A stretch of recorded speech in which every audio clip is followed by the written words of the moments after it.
மே மாதம் குழந்தைங்களுக்கு லீவ் விட்டதும் வெளியூர் போகிறதுக்காக பெரும்பாலானவங்க செலக்ட் பண்ணுற ஃபர்ஸ்ட் ஆப்ஷன் ட்ரெயின் ஜேர்னி தாங்க. பஸ்ஸு காருன்னு நாம் எதை செலக்ட் பண்ணாலும் ரயிலில் எப்போவுமே அலாதியான பயணம் தான். இந்தியாவில் ஒரு நாளைக்கு தினமும் லட்சக்கணக்கான மக்கள் ரயிலில் பயணம் செஞ்சுட்டு இருக்காங்க.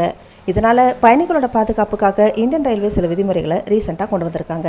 இந்த விதிப்படி ரயிலில் பயணிக்கிறவங்க அடுப்போ சிலிண்டரோ இல்லை சட்டுன்னு தீப்பிடிக்கக்கூடிய ரசாயனமோ பட்டாசோ கொண்டு போக அனுமதி இல்லை. துர்நாற்றம் வீசக்கூடிய பொருட்கள் உட்பட பயணிகளுக்கு தீங்கு விளைவிக்கக்கூடிய எந்த பொருட்களையும் எடுத்துகிட்டு போகக்கூடாது. காஞ்ச தேங்காயில் எளிதில் தீப்பிடிக்கின்றதுனால அதை தவிர எல்லா வகையான பழங்களையும் எடுத்துகிட்டு போகலாம். அதுபோக எந்த ஒரு பயணியும் மது அருந்தி இருந்தாலோ இல்லை போதைப் பொருட்களை பயன்படுத்தி இருந்தாலோ ரயிலில் பயணிக்க அனுமதி இல்லை. ஒருவேளை அந்த நபர் குற்றவாளி நிரூபிக்கப்பட்டால் அவருக்கு 6 மாதங்கள் சிறை தண்டனையும் அபராதமும் விதிக்க வாய்ப்பு இருக்குது. அதே போல் ரயிலில் பயணம் செய்கிற போது மற்ற பயணிகளுக்கு எந்த இடையூறு ஏற்படாதவாறு பார்த்துக்கணும். அது மட்டும் இல்லாமல் கன்ஃபார்ம் ஆகாமல் வெயிட்டிங் லிஸ்ட்டில் இருக்கிற டிக்கெட்டை வச்சு ஸ்லீப்பர்லையோ இல்லை ஏசி கோச்சிலையோ பயணிச்சா அபராதம் விதிக்கப்படும் சொல்லியிருக்காங்க. ஸோ இந்த கோடை விடுமுறையில் ரயிலில் போகிற எல்லாருக்கும் இந்த விதிமுறைகளை தெரிஞ்சுக்கிட்டு சந்தோஷமாக ட்ராவல் பண்ணுங்க.